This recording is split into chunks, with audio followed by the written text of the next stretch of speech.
Good afternoon, football fans, and welcome to episode 23 of Reel and the Field Goals, the Seahawks and NFL football podcast, hosted by myself, Danny Kelly, and my colleague Kenneth Arthur of Rolling Stone, Sports on Earth, the AV Club, and of course, Field Goals. Kenny, how are you doing today? I'm doing great, man. I'm doing great. No power this week at my home, so I'm doing this on the phone and, Nice. getting by. The show must go on.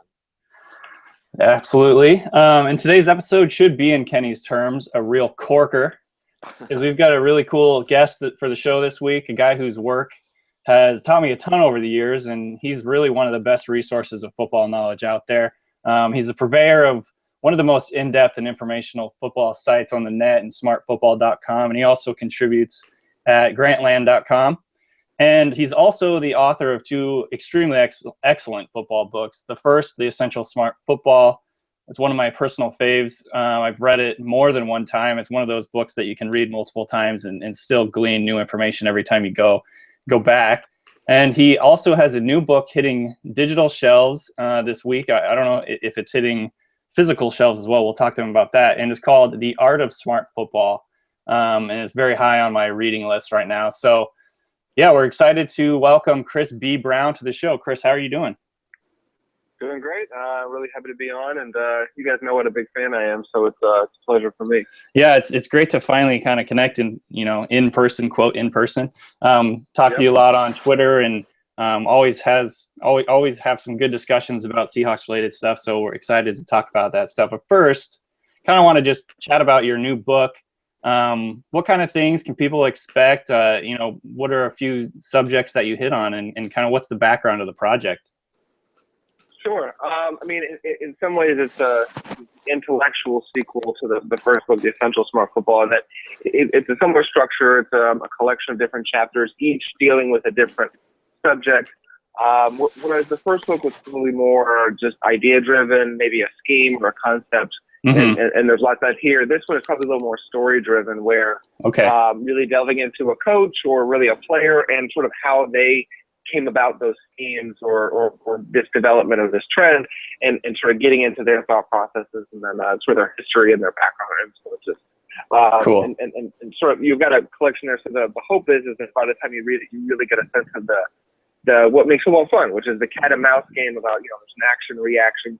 An offense comes out with something, a defense does something, it causes a reaction, and that's one of the things that's unique about football compared to other sports, which is that it's constantly changing. Even when you don't notice that it's changing, which is part of the reason I wrote the book, it's changing sort of under the surface.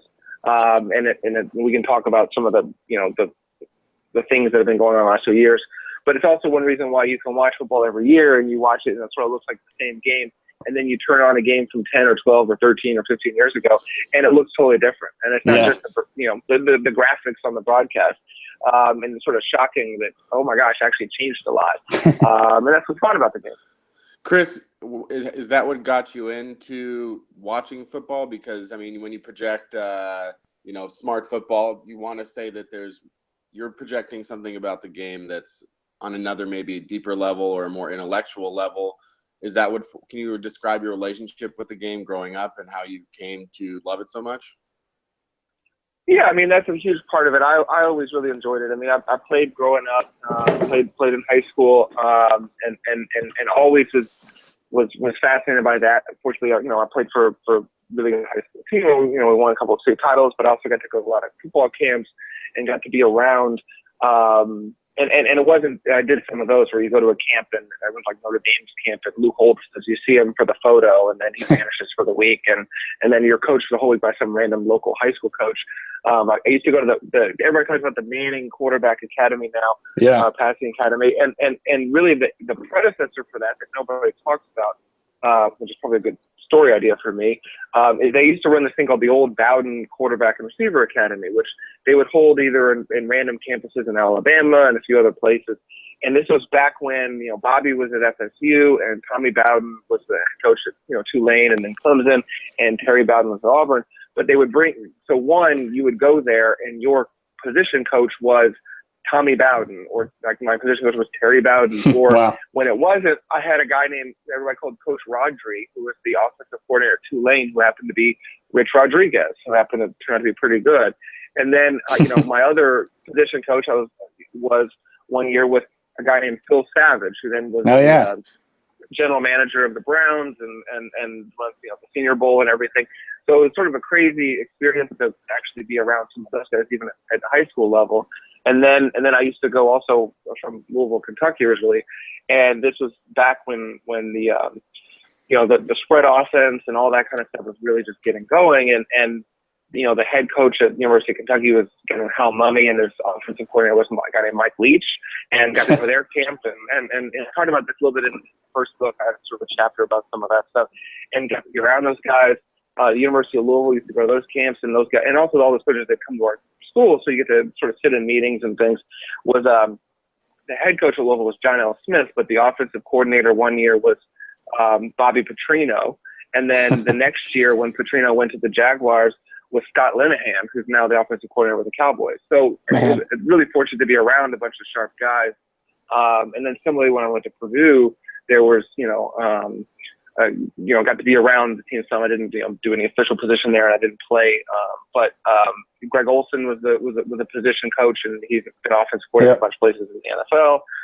Jim Chaney was offensive coordinator then at Purdue. Then he was in the NFL for a while, and then back. He was at Arkansas last year, and this year I think he's at Pitt. So anyway, I got to be around a lot of really smart guys, and then I was always into it. And in my senior year of high school, I broke my ankle, and so I actually started a very early pre-blog iteration of sort of it was Chris Brown's like no huddle spread offense website, and it was just me sort of putting a bunch of these glean thoughts on the internet back then, and it was fun because I was able to, in real life, I was also able to work with coaches and things, but also even just over the internet.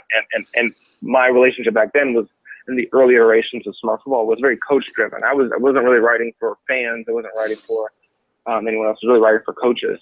And I would, as a result, I was able to build relationships. Over the years, it sort of grew into where it's a little more, I'm trying to write for that intelligence fan. I always looked at smart football as an aspirational thing, because football is a complicated game, but it's also not that complicated. So you're like the main market for when EA Sports did like a head coaching game, like that was directly for Chris B. Brown, basically.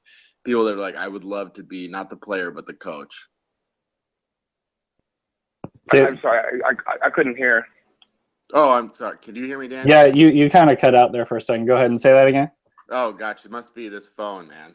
But yeah, so I was just saying, like, that whole thing that's interesting about when people glean onto something about the NFL or football, like most of them would glean onto what it's like to be a player, maybe what it's like to be a GM, but you were more in tune with what it was like to be a coach. Yeah, absolutely. That was always fascinating. I mean, my wife will joke with me now, and even people, since I was in high school, really, doodling football plays on paper and stuff. I on every single piece of paper I own, I'm doodling like a football play or something. It's just sort of it got baked into my brain. Yeah. From a very early age. And the thing that I love about your writing, and this is one of the reasons I definitely recommend your book to everybody, is that you interweave those coaching points with like storytelling really well, and it makes it's an interesting read. It's not too technical where you're starting to like your eyes are glassing over a little bit, but it's definitely a great combination of storytelling and X's and O's, and the whole style that you've established is really what I've gone for too. And so obviously huge compliments to you for that, and I can't wait to read your new book. With that being said, kind of wanted to talk about the Seahawks a little bit. Obviously we're a Seahawks blog, and one of the big stories right now is obviously Russell Wilson and his contract negotiations. From your eye, what would you say? Is Russell Wilson overrated, underrated, and is he a quote system quarterback? And what would you make of all those kind of narratives? Yeah, it's always tough, and I think often when you're arguing about labels, whether it's overrated, underrated, or system, or elite, or franchise, you end up arguing past each other because it becomes a lot of semantics. Yeah. I mean, the reality is, for me, Russell Wilson is an excellent quarterback. Is he as excellent as Peyton Manning in his prime or Aaron Rodgers right now? No, because, and this gets to the system thing, I think you could stick those guys on any team, and even a bad team or even mediocre coaching, and they would be transcendent players. They would elevate whatever is around them and make it so much better. I don't think that Russell Wilson is such a player that if you put him on certainly an abysmal team, that he would just be able to just carry the load and just will the team to 12 wins or something like that. Because those guys come around once in a while, but they're very, very rare. Right.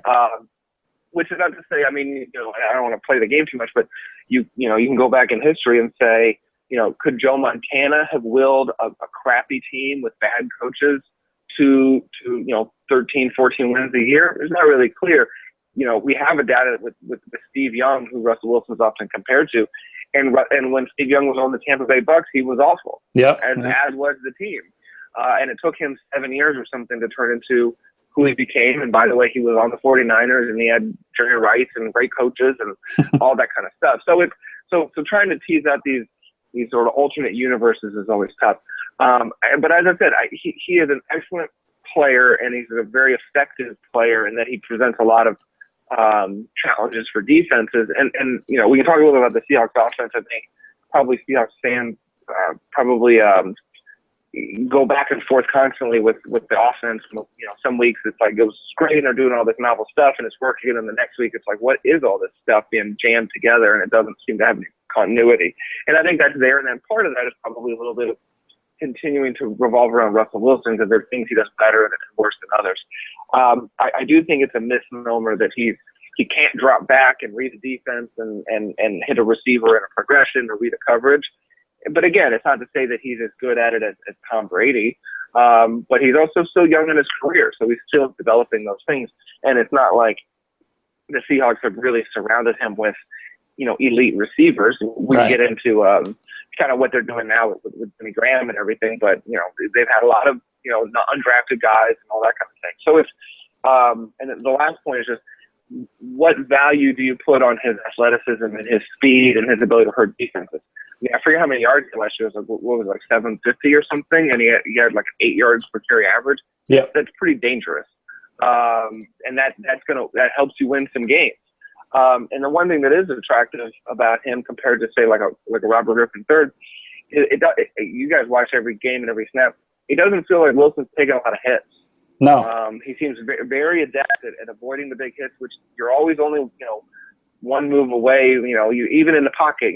Brady and Manning and those guys have all missed entire seasons. You're only one rolled ankle or one Achilles or something away from missing the whole year. But it's not like he's out there just getting pounded. Right. So he does have a knack for that, which I think in the NFL you really have to have an ability to avoid those hits if you're going to make it a consistent part of your game. So the last thing I'll say is that the market, and this is any market, it pays for relative scarcity. And you can, and people come at it for the quarterback position different ways. If the thing you value is only your ability to drop back and pass, but if you value just general effectiveness at moving your team down the field and scoring points or controlling the ball, it's hard to argue that this guy's not in the top group. Even if there are certain things you would say that he's not in the top 5 in that skill, there's other things that he does better. So he's going to command a big premium whenever this contract, sort of finally shakes out. Yeah. It will just be interesting that the Seahawks will just have to make a judgment of, is he asking for too much? And then is there some other team that's going to be willing to pay him significantly more than they would? And then are they willing to go back and roll the dice and try to find a quarterback? Because one thing I'd be curious your guys' thoughts. People forget. I think one of the fascinating things when Schneider and Carroll went there is that they were just firing a lot of bullets at the quarterback position. They which I think was true. They gave a huge amount of money to some of these guys, and who ended up not being the guys, but they didn't do it in a way where they were, we're just committed to an Andy Dalton type, or even someone worse than an Andy Dalton type, where they're sort of, quote, mortgaging the future. Instead, they were just firing a lot of bullets, hoping that Charlie Whitehurst, Tavares Jackson, and Matt Flynn and Russell Wilson and one of these guys would shake out, and obviously one did. Are you surprised at all that Wilson has, coming out of college? Obviously, there were people that believed in him, but most people, weren't so sure. And, what you were saying about, obviously if you admire coaches, there has to be something to how many coaches would have actually given Wilson a chance to start game one, year one, when he was a third-round pick. And Pete Carroll, he did what he said he would do, which is make it a competition that was really open, even though they had signed Flynn. But coming out of college, are you surprised that he's done what he's been able to do? Or is this something that you sort of expected and that the height thing was a little overrated? Or are you like, I can't believe that he's doing what he's doing? To put myself back then into what I thought of him coming out of college, well, it's one thing. I do think Pete Carroll installing Russell Wilson as the starter off the team. I mean, didn't they? Wasn't the year before the big beast mode run, right? And they'd actually won a playoff game and everything. It was 2 years before, so they were coming off a 7-9 season without playoffs. Oh, 7-9 season. Okay. That was the T-Jack year. But the defense was coming together. So anyway, they were 7-19. They weren't a 3-13 team. I don't know if I would have made that call. I think that was an incredibly, obviously shrewd call, incredibly ballsy call to then install this guy week one, the third-round pick. He just paid a bunch of other money to other people. I'm not sure that I would have had the foresight to do that. Mm-hmm. So he gets all the credit in the world for that, and I act like you're like, yes, I would have done the same thing. I think being honest, that was a gamble, but I think it was obviously an incredibly shrewd one. It worked out. I can actually frankly say, I thought Wilson was a nice player. I worried a little bit about the height. The thing with me is that I didn't really have a great handle on what he was going to be. He had a live arm, and he had great feet. I didn't really love him at NC State, partially because that offense was they'd really try to be a very regimented, West Coast offense type team. Right. And his numbers weren't anything amazing. He was a nice ACC quarterback, but obviously the history is they more or less, he talked about the baseball stuff and all that, and they kind of said, get lost, we're going to start Mike Glennon. Yeah. So I mean, that tells you what the coaches thought. And then he went to Wisconsin, and he was exceptionally efficient. The team was deadly on offense. But they also had a huge offensive line. They had a great running game. And the guy Scott Tolzien was the quarterback the year before, and his efficiency numbers were not that different than Russell Wilson's. Wilson had more production and they put more on him, but it wasn't like the guy the year before was 12 touchdowns and 9 interceptions. It was another guy who led like the top 3 or 4 in the country in pass efficiency. To me, that was kind of the Wisconsin model, that the guy they had was going to be really efficient because they could run the ball and do everything. So I did not have a great handle on him. I would not have, I think picking the third round seemed like the right place for Russell Wilson. I'm not one of those people that was like, obviously I would have picked him in the first round. So he gets all the credit in the world because I can't say that I saw everything that he's accomplished since. And I think it's also fair to say that on a different team and a different circumstance with a different head coach, not clear it would have worked out the same way, which is not to take anything away from him, but we're all at the whims of fate and circumstance, and sometimes things work out. So Russell Wilson had 118 rushing attempts last year for 849 yards. He had 6 touchdowns. And one of the things that people talk about in terms of Russell Wilson is eventually his running is going to have to take a big backseat to his passing because he's going to get older and slower, and all these ideas and theory. You're a lot stronger in the NFL history than I am, I imagine. And the 2 players that they kind of compared, that he gets compared to a lot, are Fran Tarkenton and Steve Young. Do you have any insight? I don't know if you know a whole lot about either of these guys, but how like long in their career did they stay running quarterbacks? And is it something that we can expect for Wilson to have, like, is that a long-term skill set, or is that something that he's just kind of like making the most of now, and he's going to have to become more of a passer later? Both of those guys, to my recollection, and I think the stats to some extent back it up, remained running threats throughout their career, and whether that was scrambles or keeping plays alive, that will always be part of Wilson's game, and I think it always should be part of his game. I'm looking at the stats for Steve Young. Steve Young, he only played in 3 games his final year, but in 1998, his last year, he still had 450 yards rushing. Wow. There you go. At a 6.5 yards per carry. and that was the second to last year. And so it's always going to be part of the game. And yes, he's going to have to continue to develop his passing. Every quarterback needs to continue to develop their passing, understanding of defenses, their ability to anticipate, their understanding of what, blitzes and protection stuff, and then the continuity of receivers you constantly have to work on. And that's just called being a master of your craft. Right. It's just, the Peyton Manning stuff he's going to get with David Cutcliffe and his old college coach, and throw a bunch of out routes for a week to receivers. You have to continue to stay on top of that, because especially in the passing, the timing can just go away in a couple of weeks. But the idea that he's all of a sudden needs to become a statue just seems a little ridiculous. Yeah. And just sort of unnecessary. As we talked about, we're not talking about a guy who runs around and just gets like pounded and takes a ton of hits. Fran Tarkenton, I think to some degree is less instructive, because you go. It was obviously more of a defensive era back then. You actually go back and watch some of those games, and even when you got hit, the type of hits you were taking maybe weren't quite as vicious. Mm-hmm. No, they had some vicious hitters back then. So someone will say, oh, you got some of the, if your Dick Nitrain Lane hit you weren't getting up.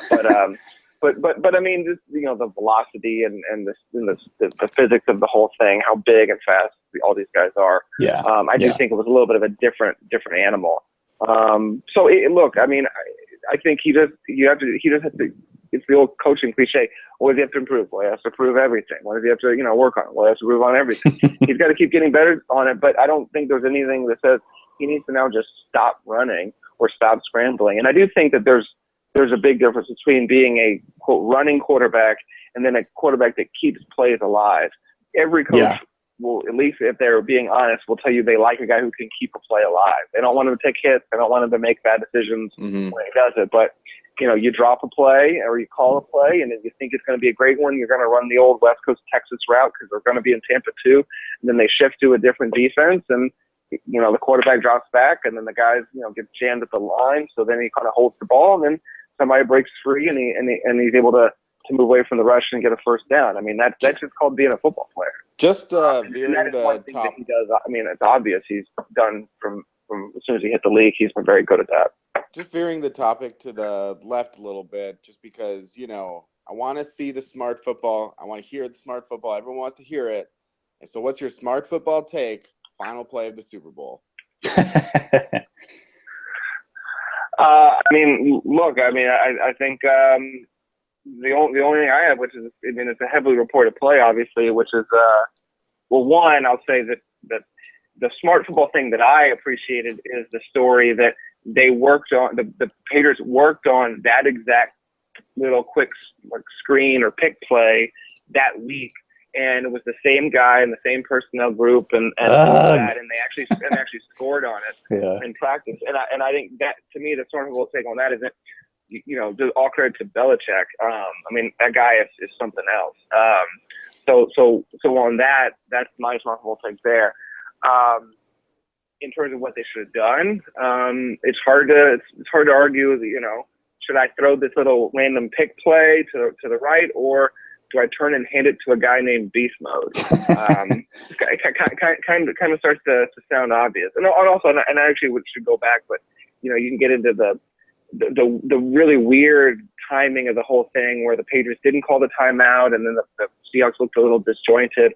And then obviously, I guess Pete thought they'd run a pass and it's incomplete, they get another play. Right. Whereas if you run it, so I mean, you play all these variables, and that's the fun part about these football things, is that you work on all week, all year. You got these big trends, you got talent, you got schemes, and then it's someone in like a matter of like a couple seconds, like, oh, run the pick play, and then the guy just miraculously intercepts it, and the whole thing comes down to that. And that's football. Yeah, you said it. Moving back, back to the Wilson running the ball and everything, and a lot of the success that the Seahawks have had, obviously Wilson's a great scrambler, and he makes a lot of plays scrambling with the football. I think actually more of his rushing yards were on scrambles than the read option, but a big part of the Seahawks offense, a big part of the reason beast mode is so effective is because of the read option. I know that I learned the read option from you. I learned, the scrape exchange from your writing. So I want to hear from you. Like, what do you think? Like, checking in with the read option, is at this point, have we accepted that it's going to work in the NFL for the long term, or is it still one of those gimmicks that a lot of people think is going to die? What's your take on the future of the read option? Yeah, it's funny. It's just people. It's almost like bringing up politics when you bring up the read option. People Yeah. all of a sudden they get like an emotional reaction to one another, and it's like it's the future. It's great. It's amazing. And then, like some of the quote me for that proposition, which I'm kind of like I'm just trying to explain what people are doing. You know, on the other side, it's like it's not football. It's just you got to be in the eye and you got to turn and hit it off. Even though every team is in the shotgun now and in 11 personnel, but somehow it's different if they're running a read option as opposed to handing it off. I think my personal view is it's obviously team specific because you're not going to run the read option with Peyton Manning, but to me it's a tactic that you use to control backside defenders, especially in the zone read portion of it, to control those backside defenders because the running game is a game of arithmetic. They got 11 guys on defense, you got 11 guys on offense. One of those guys is holding the ball. So the defense has one counterpart for him. And then if you have a quarterback who hands it off, now the defense has two unblocked counterparts. So you're trying to rebalance out those numbers. It's the inescapable arithmetic of football. I do think the idea, and I think some people got this into their heads, or this was how they were defining the read option, is that it's about having your quarterback run the ball 15 times a game. And that was always a misnomer because the purpose of the read option is so you don't have to block a guy, so then you can hand it off to beast mode, who can then run against 6 guys or 7 guys instead of 7 or 8. And so it's just about controlling that. And then if they give it to you, then you get your free 5-6 yards. That's always been the logic to me. It's just controlling those defenders. So in that way, I look at it as like a screen pass or a draw. I think in the college level or even the high school level, there are teams that are going to be quarterback run game teams, or it's just going to be a bigger part of the offense. But the NFL level, where we're talking about the hits and all this other kind of stuff, to me, it's like running a draw or a screen. If the defense is giving you, or a bootleg, if the defense is giving you a look, you call the draw or the screen or the bootleg. This just builds it in so that you've got it there whenever you want to do it. It also, the NFL has been fun in the sense that college football, this stuff, and I talk about this in the book a little bit. The read option came to prominence as early. As I said, I wrote the no huddle spread offense thing in like 2000, and I was talking about the zone read and all this kind of stuff. This is a million years ago. And so college teams have had 10, 12, 13 years sort of slowly go through these evolutions. And then all of a sudden the NFL, they've just gone through it in a very compressed period of time where you had one season or maybe a season and a half or so where a bunch of teams were using the read option with really good, really fast players, whether it was Robert Griffin III or Colin Kaepernick, and defenses were just totally unprepared for it. And everyone all year was predicting, all they'll have to do is this, and you couldn't do that in a week-to-week basis. then by the next year, and so the read option plays were averaging crazy numbers, 6-7 yards per carry for these teams, and it was, and then you went with the other team where it's like the read option is the future, and every team's going to be running the read option every play, and there's all this stuff, and then it was like, well, no, it's a good tactic, but you're not going to see the defensive end or Matthews there in Green Bay doing a complete pirouette 360 on the read option and looking the other way while Colin Kaepernick runs 35 yards downfield. I mean, these are NFL players and coaches. They're going to get better. Instead of averaging 7 yards a play, they'll average 4 or 4.5, which is a good, but it's not, just a crazy result where they just look like a high school team. So it sort of settles into an equilibrium, and then you get, and then you put it back on the offensive coaches, and you saw some of this where it was, I think you've seen this in Seattle to some extent, though Cable and those guys are pretty sharp. But you've seen a lot of teams that were like, we're going to run some read option, and they're kind of at the 101 level, like we'll just read the defensive end, and then if that doesn't, work, or they scrape exchange, or they fit it up some other way, they don't have any answers. And so, whereas maybe some of the college teams or then some of the pro teams with a little more experience, and again, you're seeing Seattle do some really nifty stuff on the backside we can talk about. Yeah. But then at that point, it just becomes a tactic. It becomes like anything else. It becomes like defending the curl flat play. Curl flat works against cover 3, doesn't work so well against cover 2. So you're just trying to get the right look and the fit. So that's where I see it. I mean, I think it's something that the teams with mobile quarterbacks will run it 3, 4, 5, 6, 7 times a game. Games like the Seattle had against the Giants, they're going to run it a bunch because the Giants just were awful at defending it. And then another game where a team, you run it early on, and then if it's clear the other team has a pretty good plan, you focus on something else. I mean, it's just part of your repertoire. So that's how I see it. But I do think that NFL teams are not going to want to repeatedly expose quarterbacks to big hits because there's just a logic to not doing that. But that doesn't mean you can't ever run it. It's interesting because I was going to say, I was going to ask where these newish, at least new to the pro level, new to the fans of NFL plays sort of come from after 50, 60, 100 years of playing football. And then I was thinking it must come from, lower levels, perhaps sometimes starting in high school where you can test out anything and just who cares if it works or doesn't work, and then see what works, and it makes its way to the top. But, it's surprising to see it have so much time in the college game, which sort of made me start thinking about college coaches and how when they go to the NFL level, it seems to be a very wide variation between being very, very successful and very, very unsuccessful, including, some of the most successful college coaches of all time, like Nick Saban or Steve Spurrier, just being terrible in the NFL. And I was trying to, figure out, like, why do you think that is? Why do you think that, from someone that, studies coaches and knows coaching, why do you think it is that some of these guys can do it? And, like Pete Carroll, Bill Walsh, and Jim Harbaugh, and now with these new guys, Chip Kelly and Bill O'Brien, why can some of these guys do it and others can't? Yeah, I mean, and I think to some extent it's literally $1 million question because teams are always looking for the next good coach, and if you can open up the coaching pool. And then often I think the other problem is that some of the failures end up being such high-profile failures. When you hire Steve Spurrier and it doesn't work, everyone knows who Steve Spurrier is. You hire some random offensive coordinator and it doesn't work, they just sort of fade into obscurity. And so the stakes are big. I think there's some scheme and there's some specific coaching things that are just, I think, they're different. But I think the fundamental thing is what coaches spend most of their time on is working with the players, developing the players, acquiring players, training the players. And the nature of doing that with college kids and professionals is just very different. And I think, we think of college basketball where you've got some great college basketball coaches. But, can you imagine Bobby Knight coaching LeBron James? I mean, and as soon as you say that, you're like, oh, well, that makes sense. That wouldn't really work. Bobby's throwing a chair at LeBron James. It was like LeBron's going to do whatever he wants to do because he actually knows what he's talking about too. It's just a different vibe. I mean, Pete's just so unique in that his personality is so unique, his energy is so unique that he's very surprisingly adaptable, and he's just very good at relating to these people.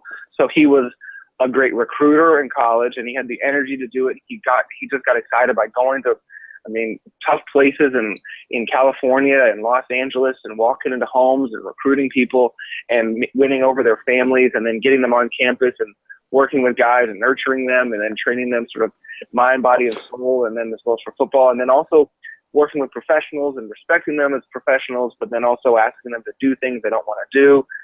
It's hard. That's why Bill Walsh was such an innovator in that he wasn't easy to get along with. One of the stories always come out about, there are times players hated him and he was really rough, or he had sometimes he was more Joe College or more demanding, or sometimes he was pushing buttons, but he also had a lot of psychological tricks. But he was one of the first coaches to really bring in psychologists and people like that to advise them on how to react. And that's, it's one of the reasons why that Finding the Winning Edge book is fascinating, because there's stuff in there about, X's and O's and scheme and West Coast offense, but there's just a ton of stuff about dealing with players, dealing with media, dealing with this, dealing with that. And because all that stuff, dealing with general managers, because all that stuff is just relevant and different. I think the other thing is the power structure, and Pete's talked about this a lot, college versus pro, and in the college head coach is the king. He is the king of Nick Saban is the king of Alabama. Right. There was that person who was like running for lieutenant governor or something, and she photoshopped a photo of her and Nick Saban together. You are the most powerful. I mean, when Jim Tressel was the head coach at Ohio State, the president was Gordon G. Someone asked him, like, why didn't you discipline Tressel for this or whatever? And he's like, I was just hoping that Jim Tressel won't fire me. And so it's different. Whereas you're an NFL head coach, you've got an owner who sometimes he wants to meddle, sometimes he doesn't. It's his money. And then sometimes you have a general manager who maybe you see eye to eye, maybe you don't, maybe there's a new one, and there's a lot of stuff that that's just a personal dynamic that goes. And I know Pete's talked a lot about when he was saying in New England and how different it was for him, and then he went to Southern Cal, and he was the guy, and he ran the whole program as Pete Carroll's vision. And then when he went to Seattle, that was the key part of the whole thing. It's like that was something that he was going to run from that perspective. At least he was going to run the NFL team like a college team, and that it was Pete Carroll's vision. He obviously got a great general manager to work with him to do that, but it wasn't the general manager's vision. It wasn't even really the owner's vision. It was going to be Pete's vision, and that was a key condition. So before you even get to the scheme or all that kind of stuff, how are you going to deal with the institutional relationships? And then how are you going to deal with your players, which is where it all comes down to. So, and that's why like a Chip Kelly thing is fascinating because, I never really had many doubts or really any doubts scheme-wise or the system or whatever else. And then he did, at least so far, it's been pretty effective in terms of relating the players and running them. But obviously now he's moving with full control. He wanted that because he wants to have his vision. So that might work. And I think Pete's a touchstone for him on that. But also, do all the players want to kind of run maybe more of a college style program, which, the extreme version of that is like a Greg Schiano who came in. It was just like, you're literally like a 19-year-old freshman again. Yeah. And it was like, this doesn't work. Right. So how do you find that balance, and how do you find a balance for the team, the players, and your own personality? So there's other scheme stuff and things like that, but I think that's the most fascinating part of it. You've written about Pete Carroll over at Grantland and at Smart Football. I think you've got some really great insights on him. What are some of the things about his defense that you think makes them so good and so dominant over the year? Do they have unique things that they do, or is it more just kind of everyone doing their job? What's some things about their defense that you really appreciate? I mean, I love watching them play, and a lot of it is just, you get to the level of mentality and toughness and all that kind of good stuff. Because, that team, the old thing is that you don't really want to play them, right? I mean, they beat the crap out of you. Yeah. I mean, that's sort of the first thing, and they got a lot of good players to do it. And I really, really appreciate watching them because I think there's a what I would kind of call a college element to the way they run a very NFL defense, meaning that they aren't running one of these NFL defenses where it's Nick Saban of the SEC Media Days, he was talking about the NFL is a specialty defense league, meaning that, they've got some quality control guy who's doing the numbers, and they figured out that on 2nd and 9 and from this formation, the offense likes to run this. So they're going to do that. John Gruden talking about the designer blitz and stuff. And they literally create like, here, we're going to run this week for this opponent in this situation. If we see it, we're going to call it, and we're going to send these people in, and that's going to be that. And then if we get that, it's going to be a sack or an interception. It's going to be great. And if not, we'll, whatever, but this is our game planning. And obviously that's less effective now with all the up tempo and you can't substitute. Pete does that, so don't get me wrong. And they're very precise, and they do a great job game planning, but it is more of, we have kind of our system. It's a little more of a John Wooden-y kind of thing, where we have our system. We're going to work on it all year. We kind of do what we do.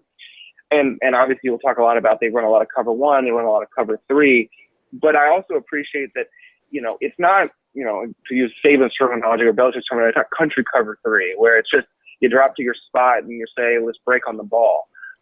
It's a very sophisticated defense. Okay. So they've taken a really old cover 3, but the corners they've got sophisticated reads. And if you look at the new book, I've got Pete's, the Seahawks defensive playbooks, including week-to-week adjustments for the last couple of years, which I'm not permitted to share. But if you look at the first chapter of the book, I actually have a page from their playbook from a couple years ago with the within the call and everything, and it's their cover three.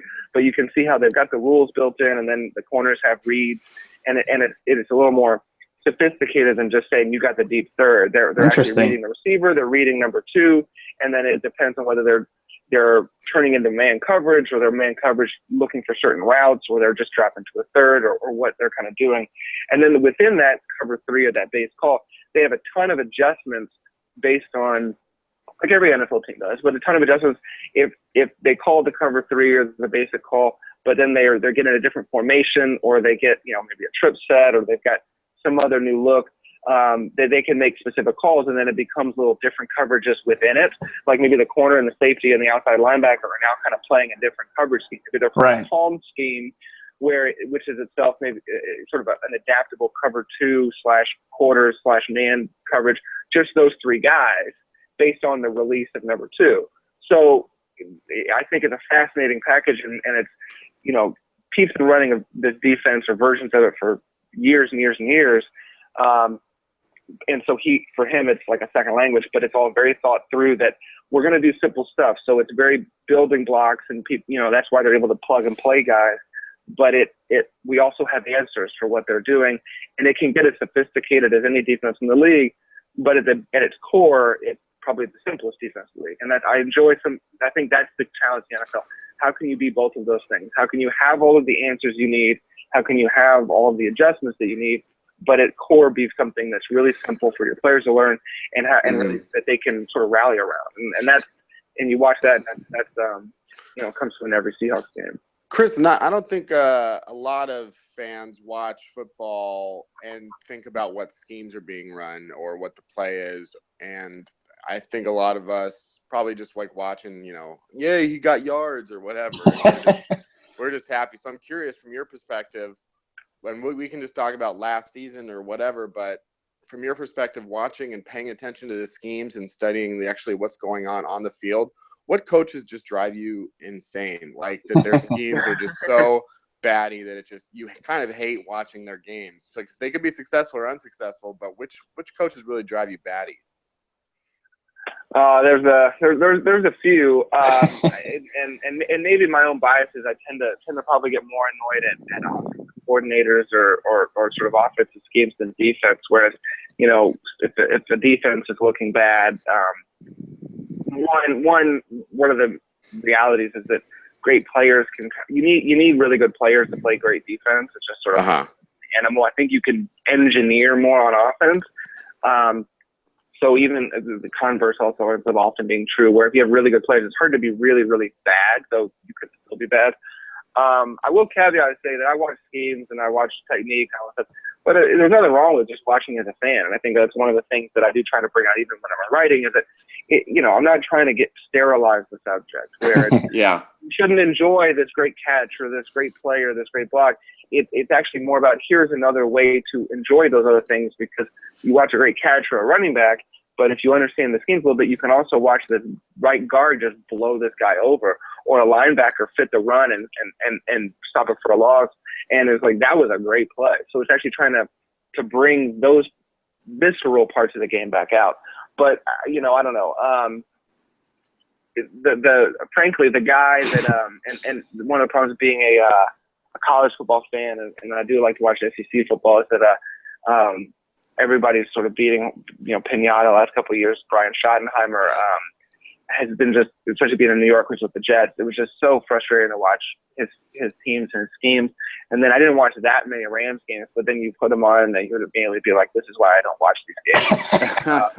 And because I guess the thing that would drive me nuts is that there were these weird sort of feigned attempts at like, see, I'm doing something interesting or new, and it was just fit together poorly and not well thought out, or very, very disjointed. And obviously, both in the Jets and the Rams, it's not like you had, Peyton Manning or some incredible quarterback player or skill positions. But I got frustrated. But now he's at the University of Georgia, so it'll be interesting to see how that blends with Mark Richt, who actually I think is unfairly criticized, but I think he's actually a pretty sharp offensive coach. So I'm pretty interested to see how that goes now that he's back in college. Other ones, it's just generally stuff that's just not It's really any scheme, offense or defense, that just doesn't look like there's a governing principle here. Where it's just I have a lot of stuff for the sake of having stuff, and people are just going out and running it, but there's no flow from one thing to the other. The ones that you really enjoy, Carroll on defense or some of these other, really good offensive coaches, is that you can see the moves a couple steps ahead, how they're setting up the defense or the offense, and there's a governing principle there. There's really a mind at work. There's not just like a computer randomly picking like, oh, this is 7 on my play sheet. So any thoughts on the way that, because you also had mentioned, that Aaron Rodgers is one of these rare talents that's transcendent, and the way that he can control a football field, is amazing. So do you think that, and at the same time, when the Seahawks beat the Packers in the NFC Championship game, a lot of people said that Mike McCarthy must be one of the worst coaches in the NFL, and the way that he had coached, made some decisions like kicking field goals instead of going for it easy, deep in the red zone, and not being able to get touchdowns. So did you have any thoughts on sort of Mike McCarthy as an offensive coordinator and Mike McCarthy as a coach? Well, and this is one of the fun, fascinating things about coaching, and I think it's I have kind of a little framework that I use to try to evaluate the efficacy of coaching, and it applies to college and the NFL, and just trying to think like what are the things that a coach or the people running a team can do to win games, and I think it's a clear hierarchy about what's important, but then I think it becomes interesting in situations like this, just to lay it out very quickly, that at the top of the list, and it's not close, is you have to acquire talent. Yeah. I don't think anyone really argue about it, that the more talented teams win more games. It's not exactly like a revolutionary idea. In college, obviously, you got to be a really good recruiter, and you got to get good players in. And the NFL level, you got to draft, you got to sign free agents, you got to build your team. Second is you got to develop those players. There's many examples of teams that go out and get a bunch of free agents, or they get high draft choices and they never develop them. Or college teams, they have high 5-star guys and they just don't turn into anything. And that's obviously the next phase. And that's obviously your position coaches, even your coordinators, your head coach, your strength staff, your training staff, developing these guys 365 days a year so they can become the best, linebacker or defensive end or corner they can be. And I think, you look at the Seahawks, that's something that Pete does a great job of, is they bringing in guys and then developing them and turning them into players. The third is sort of your scheme and your game planning and your ability to deploy those players, like just generally put them in position to succeed, and give them things they can do well, play to their strengths, not play their strengths, take advantage of defensive weaknesses. The fourth thing is your ability to do these in-game coaching decisions, calling the timeouts, the 2-point conversions, punting, that kind of thing. And I think that's clearly the fourth thing on the list. However, what's fascinating about it is, in a close game, everything else being equal or got to that point, at least in that game, it all comes down to that fourth thing, right? Like, so that, you really should have gone for 2 and we lost because you kicked the field goal, you should have a touchdown or whatever it was. That individual game comes down to that thing, which is also one reason why that hierarchy is why guys who are NFL coaches who are paid millions and millions of dollars get to the point and are just bad at it, because you're not elevated based on your ability to call timeouts or your ability to make the field goal versus touchdown decision. That's not what you're evaluated on, and that's not actually when you're hiring a receivers coach or a quarterback coach or a linebacker coach. You don't go like, let me quiz you on some fourth down situational questions. You bring them in and you say, look, what are your techniques, your philosophy, how do you train the players, and then as you work your way up the chain, all of a sudden you're now the head coach and you have to make those decisions. And by the way, you're spending all of your time on acquiring players, developing players, and doing your game plan. And then all of a sudden you're in that moment and you've got to make a good, sound decision, and they often make bad ones. And so that's where you get Mike McCarthy. I'm one of the few people. I think Mike McCarthy is a good coach. I think he at Green Bay, they obviously have Ted Thompson, who does the player acquiring. Right. So the coaches are involved there, but it's a very GM-driven organization. But I do think that his staff has done a good job training players. I thought he did a great job training Aaron Rodgers. They seem to have a They're just training every year. They've made do with really some makeshift running backs and offensive linemen. And then on defense, they have some good players, and they've had years that are better than other years. But Don Capers is a pretty darn good coach, in the history of the game and everything. He may be a little bit past his prime age, but I think you're kind of fooling yourself if you say Don Capers is a bad defensive coach. He just, he has better days than others. But then, I think you're probably right. When you get into that fourth category of decision making in those critical situations, I think that the evidence is that Mike isn't always making the best choice. So that's kind of the very long-winded answer. How do you get there? But it's the way I could say that I agree with you. He's not good at that, but that doesn't necessarily make him a bad coach. But it also means they will lose games based on that, which is, I think, the challenge of being an NFL head coach. It's why you get paid millions of dollars. It's why you get That's a really interesting way of putting it. That's fascinating to me, because I think one of the knocks on Pete Carroll is some of his in-game decision making, especially towards the end of halves and towards the end of the games. Local radio has talked about it a lot. And Pete Carroll even said sometimes he goes hormonal and makes these kind of random weird decisions. And even in the Super Bowl, you saw kind of both sides of it. The Seahawks scored that touchdown right before the end of the half, where, most people thought, they're going to kick the field goal, get the points, and go into halftime. Instead, they threw a out route to Chris Matthews, and he scored a touchdown. And that looked like brilliant, and then at the end of the game, you saw the other side of it. So it's definitely a fascinating thing. One other, sort of coaching related, also obviously star player related things I wanted to ask you about is, obviously the big thing for the Seahawks this offseason is the acquisition of Jimmy Graham.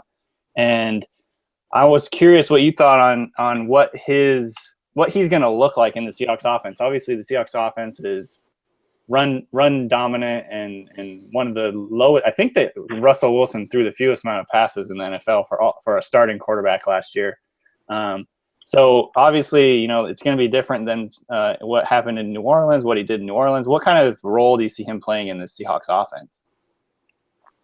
It'll be interesting to see. I think the big question is when they put the pads on here, what does he look like as a blocker? Because, he is clearly a weapon, but I do think that the team is structured as being a run play action team. Now they do a lot of shotgun play action and everything, but it's a run play action team. So,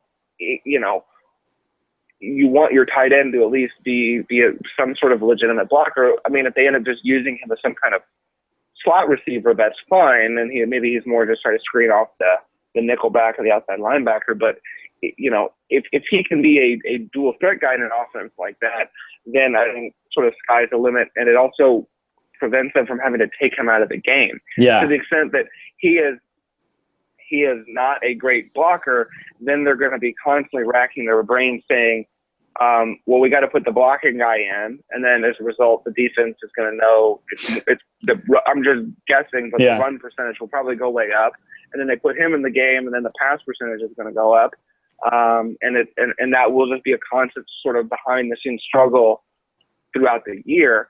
As a weapon, he's obviously just a matchup nightmare. He's big, tall, fast, strong, big hands, athletic, good after the catch. And in that way, it has to just be a net good. And then even in these even when he's in the game, and maybe it's the percentages say that the Seahawks are more likely to pass, you still have Russell Wilson sticking the ball in the belly of Marshawn Lynch. Defense is going to react to that. And the offense on shows pass, and then that will still create opportunities. So I would expect him to do well.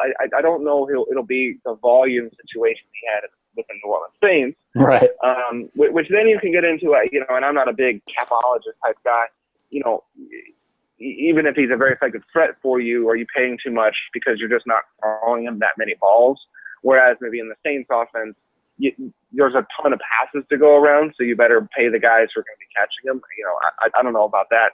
I trust the Seahawks organization to kind of make a monetary judgment on that front. But I would expect them to be very effective in the passing game and to put up, I think, good percentage numbers. His targets will just go down. I would just have to think. And then I think it'll just be what kind of blockers they get out of it. And I haven't studied his blocking in depth. I mean, I see people on Twitter and people I talk to sort of say that he's soft and he won't do any of this stuff and he's not a physical football player. I haven't watched enough to say that yes or no on that front. And also, on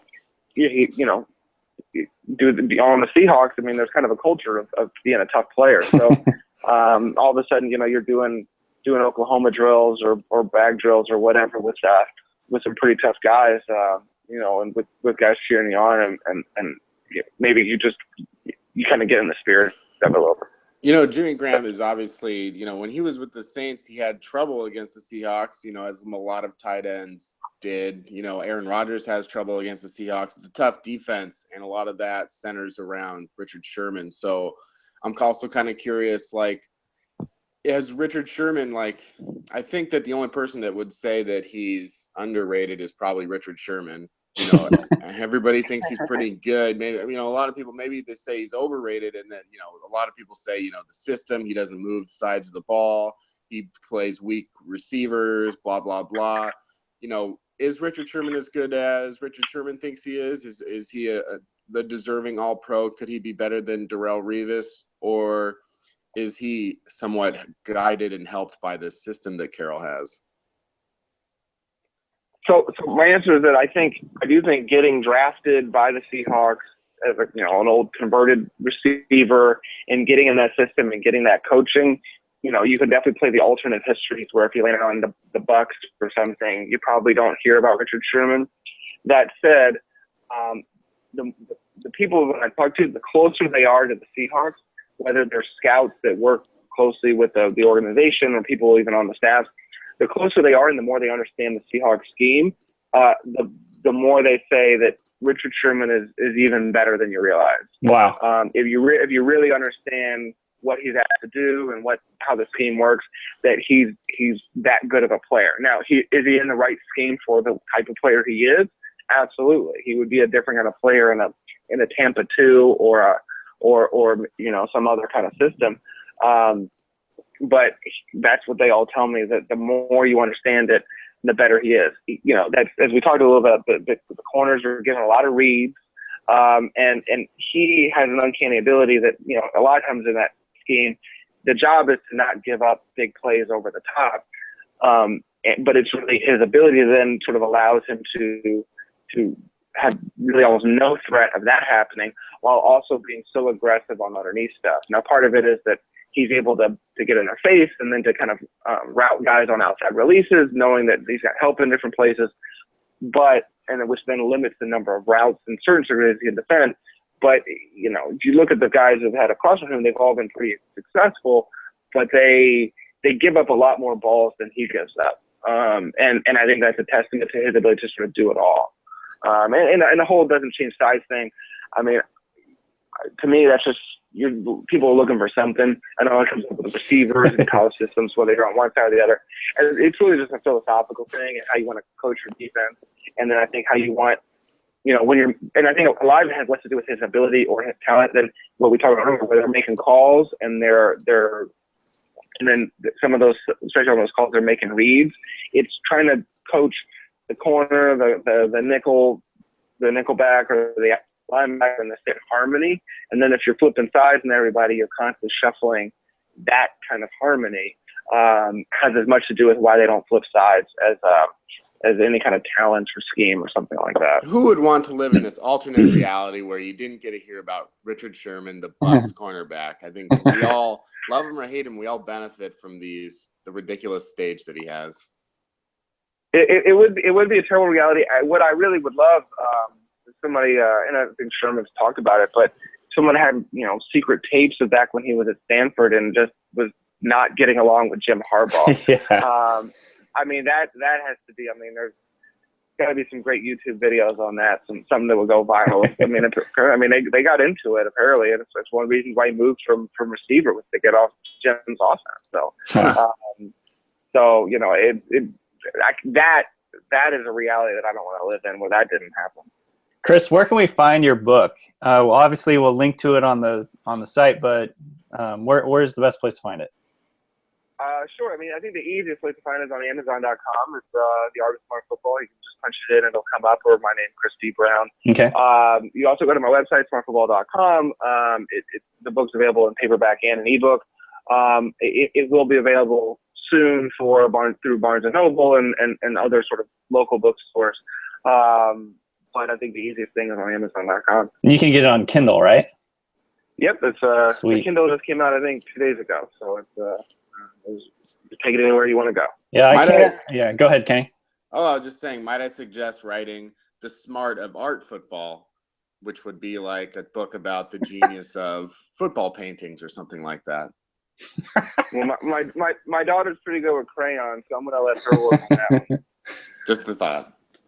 Thanks so much for being on the show, man. We really appreciate it. Tons and tons of great info. Obviously, everybody, I highly recommend reading his books. Both of them are really, really, I mean, I haven't read his new one yet. It's on my top of my list, but I've read his old one, as I said, a couple times. And it's a really great learning tool. And it's also a good read. You know, it's not just like you're reading some playbook.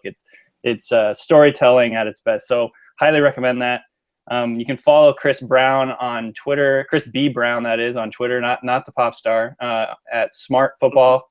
And go to his website, smartfootball.com. Go ahead and subscribe to our Reel in the Field Goals podcast on iTunes.com or iTunes, and then you'll find the Google Hangout on fieldgoals.com. So Kenneth Arthur S. for my co-host Kenneth Arthur S. This is Reel in the Field Goals, and we'll see you next week.